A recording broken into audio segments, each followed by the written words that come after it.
about our guy Lou Merlone saying, he'll be back? This is in regards to Alex Bregman. Someone tweeted at him, yo, Lou, will Alex Bregman be back with the Sox? Lou wrote back, he'll be back. All right, I did the Arnold part, but you get it. All right, let's bring him in. Nat Gordon of the Play Tessie Podcast. Welcome back home, family. It feels like home here. Yes. It really does. It is home for you, and we'll lead with that. Will Alex Bregman actually be back with the Sox? Yeah, it's weird because you have this gray area period of time before the World Series ends, and the decisions all have to happen 5 days after that. Yeah. So you don't hear anything. But my mind hasn't changed. Okay. I still think he's going to be back. I don't know how it's going to happen. It might end up being one of these long stare downs, like hopefully not as long as last year was. But sure. I still think these two sides need each other, right? I do too. They need each other more than anyone else needs them, and they need anyone else. So it kind of feels like in the end, that's where it's going to go. So this was just business with him opting out. So in a lot of ways, I'm putting words in mouths here, but I'm assuming that the team knew he was going to opt out. Conversations are starting or ongoing, I would assume, and they're going to figure out how to keep him here, but for more money. That's what this is about, yes? Yeah. Okay. I mean, when they sign a contract like this, you know that if he's as good as you want him to be, when you're paying him $40 million a year, you want him to be a really good player, impact your organization, and he did that. Yeah. And so you know that if that happens, he's going to opt out, and you're going to have some things to work on next offseason. That's just where we are in the timeline. How much of this, because you kind of mentioned basically we all know how impactful he is, but like I feel like he took over the whole makeup of this team that we were saying about Duran heading into the trade deadline. How much does the value actually raise in terms of his leadership qualities over the play? Because it feels like the play can at least solidifiably be there for 2-3 more years to come. He very much proved there's no wear and tear on his body. Bounced back from injury like it was nothing this year as well. Yeah, I mean, you see the numbers sort of start to crater a little bit in the second half, but his leadership in the clubhouse, like you talk about, is why, in my opinion, that's not going to matter for the opt-out decision. Like, he has so much leverage here because of what he meant to that room, because of what he means to the young players coming up. Like, we saw how good guys like Roman Anthony, Marcelo Meyer, Christian Campbell in April, like how good these guys can be, but so much of that. And even a guy like Cedon Rafaela with his crazy streak in June, like he attributed that to Alex Bregman and some of the advice he was getting from Bregman. Those phone calls that we all started to learn about. Come to my room. It's crazy. It's unbelievable how much of an impact this guy can have off the field and on other guys on the field. And if that guy leaves the clubhouse, if that guy's out of the room, you really don't know what's going to happen. That top dog spot now being wide open, it's a tough spot to be in. I don't think the Red Sox are going to let it get there. Yeah, you see him constantly with the iPad, with Roman Anthony and Marcelo Meyer. You've got people like Duran saying, well, in the clubhouse, whenever he starts talking, everybody shut up because it's like in a movie theater. We need to hear what he is saying. How do you replace something like that? Should this go against what Lou Merlone is always right? Yes, he is. But if this time it doesn't end up being the case, how do you replace someone like Alex Bregman? Well, to start, you can't replace the leadership of a guy like Alex Bregman. If we're talking replace the talent on the field, like there's a couple avenues you could go. Like Eugenio Suarez, the third baseman, hit 49 homers this year. Yep. You can move Marcelo Meyer over to third base, chase a guy like Bo Bichette. Like he hits over 300 seemingly like every single season.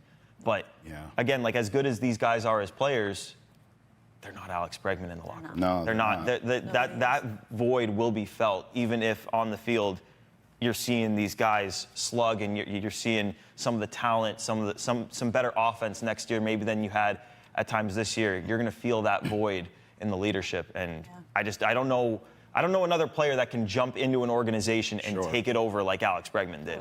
Yeah, I mean, some of this too. I always bring this up, Luce. No one talks about the other teams that were vying for Bregman at the time. Right. I remember the Tigers were trying to get him. Big time. And the Tigers are very similar to the Sox in that they're a young team, and we saw them flame out, by the way. Young team trying to figure it out. Imagine that team with a Bregman.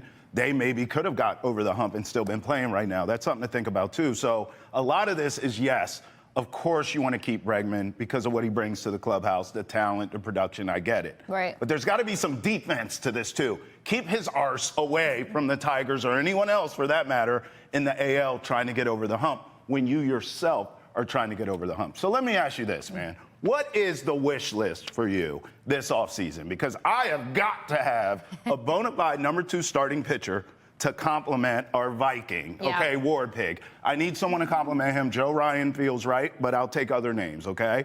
I need a big-time bat at first base. I have some things here. I need Bregman back. I need Story back, who also opted out. I need a lot of things. What's your wish list? Yeah, I mean, first off, everything this offseason starts with what happens with Alex Bregman and Trevor Story. Because, like, if those guys are back, your offseason gets a lot easier. Yes. If they opt out, now you're looking at a couple other check boxes to check off this winter. But let's say they're back. What you said is right. You need a number 2 starting pitcher. Obviously, they tipped their hand. They know they need a number 2 starting pitcher. You saw it at the deadline. Like, they went very hard after Joe Ryan at the trade deadline. Too hard, because they got stuck. They got handcuffed. Yeah, exactly. And you ended up with Dustin May down the stretch as your rotation ad. It didn't work out. But, yeah, I think this offseason you're going to see them pick up right where they left off with him. They tried really hard after Sandy Alcantara, too. That's right. I wonder if they'll go after a Mackenzie Gore or even maybe a Tarik Skubal if he becomes available. Oh, don't you do that to me, Nat. Don't do that to me. Starting to hear that being sprinkled into things. It's all, yeah. Tigers have a decision to make. Can you let that guy play out the final year of his deal? Bro, I don't if know. they get Skubal I don't know. and Crochet, what are we doing here? I'd be sick. Yeah, imagine, and granted, they probably wouldn't even be in a wild card series if they had those two. No. But like, imagine if they were though. Like, it's over before it starts. Yeah, no. Exactly. If they get Skubal, that Lucy Burdge tweet of the Red Sox are going to win the World. I would tweet it immediately. That's going every day following. They will win the World Series. We all have our eyes on the retweet button. Look, I love playing the what if list. I love playing the wish list. But in order to really make big moves, that means there potentially might be big sacrifices. I think we've overkilled the drum of like, hey, you could maybe move on from a Durant to try to make some magic happen. Rumor mill.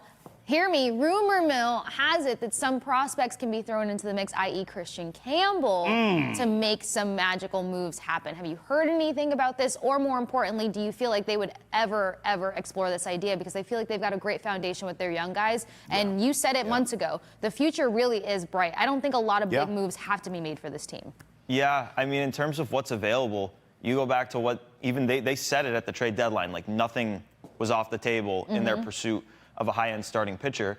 I think it's going to be the same this offseason. I really don't think anything's going to, like, save for Roman Anthony. Roman Anthony's obviously not going anywhere. Sure. But anything else, I think they know they need this starting pitcher so badly that anything will be on the table.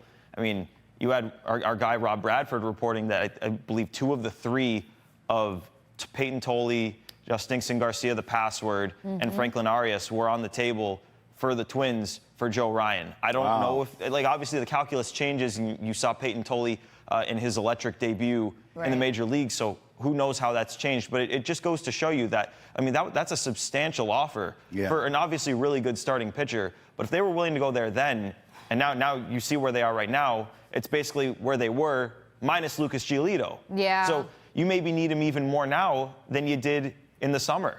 So, I expect everything to be on the table. And hopefully they end up with the guy.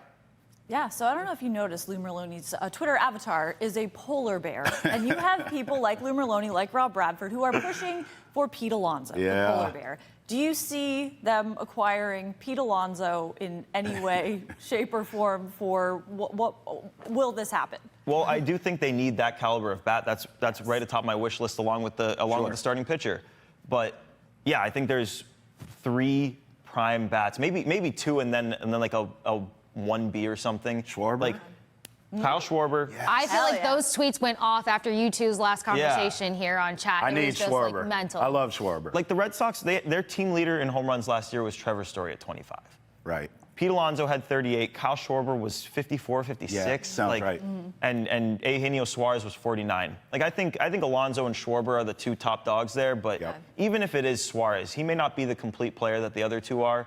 But that's a guy who's going to hit the ball out of the ballpark too. They need home runs in this lineup. Like you see a team like the Mariners making the run that they're making, and it's because they've got a guy in Cal Raleigh hitting 60 home runs. A guy like Eugenio Suarez who hit 49. They've got J-Rod in that lineup.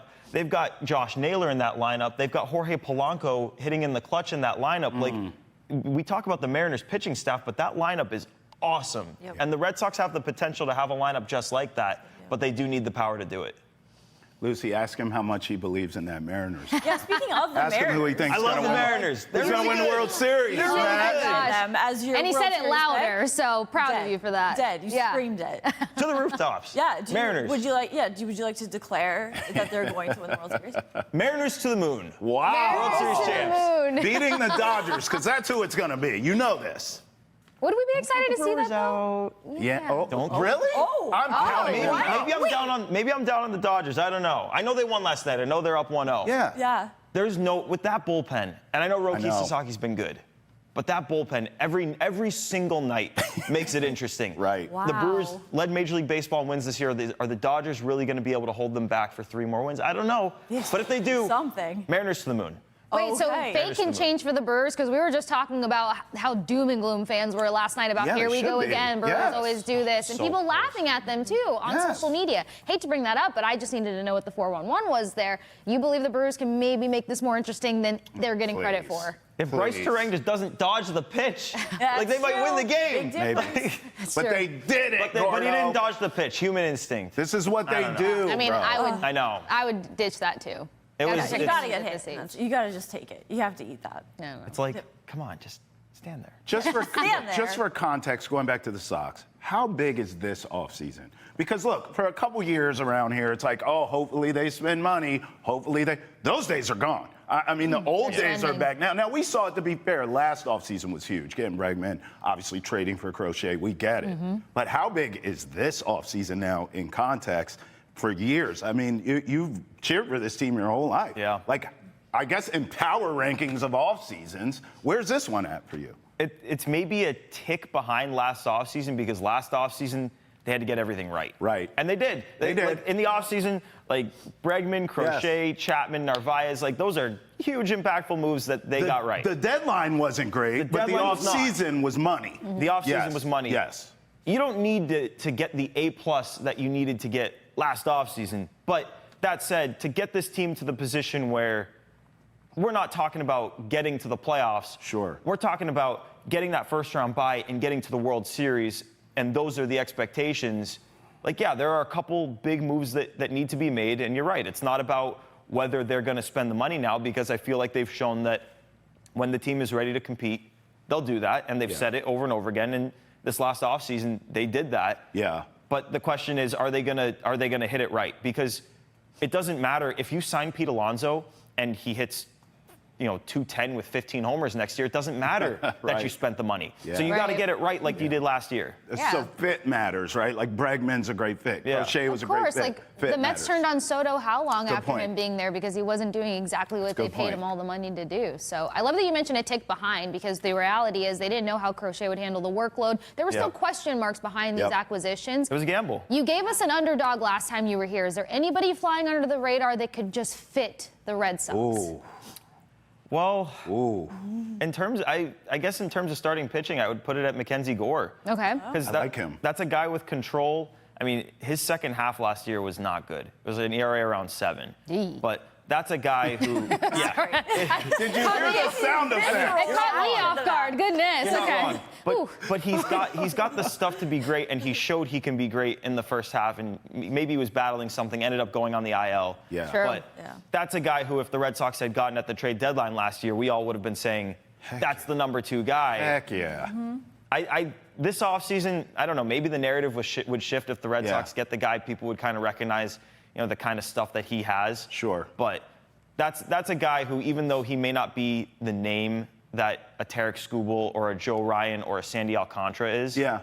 he could be just as good. By the way, I mean, a lot of Maybe not a questions. Skubal. A lot of, maybe not Maybe that. not a Skubal. But as a number 2, he could Yeah. be the guy. I'll say this too. Let's not forget, okay? Like with Garrett Crochet, there were questions about him. Yeah. He was on a losing team. It wasn't his fault, and his ERA didn't look like a zip code. You heard Kasey's reaction to the ERA.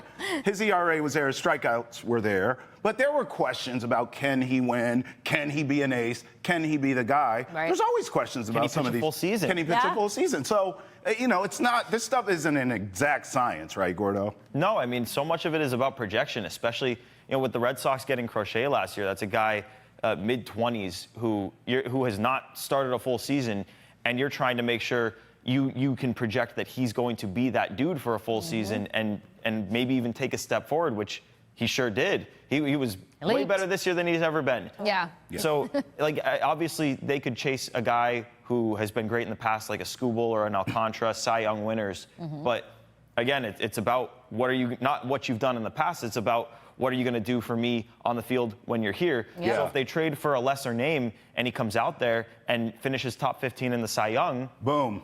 just as good. Yeah. We're happy. You hit the lottery. Yeah. Is what you did. Yeah. I just want to end this segment taking a shot at the Yankees. The best thing about the Red Sox offseason is that Boone and Cashman keep their jobs. Is that fair to say for me? Yeah, they feel like they've got job security for life Great. at this point. Awesome. For Love that. life. For life. Lifers. Stay there forever, would you?